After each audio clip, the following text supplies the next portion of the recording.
Hello বন্ধুরা, এই দেখুন আমাদের বাড়িতে কত কিছু সবজি লাগানো আছে। দেখুন শাক,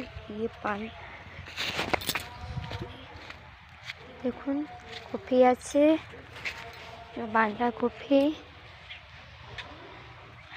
টমেটো গাছ আছে। তারপরে দেখুন এতে আমাদের বাড়িতে একটি কলা গাছ আছে। দেখুন এবছর কলাটা হয়ে গেছে কত বড়, দেখুন আপনারা দেখে বুঝতে পারবেন।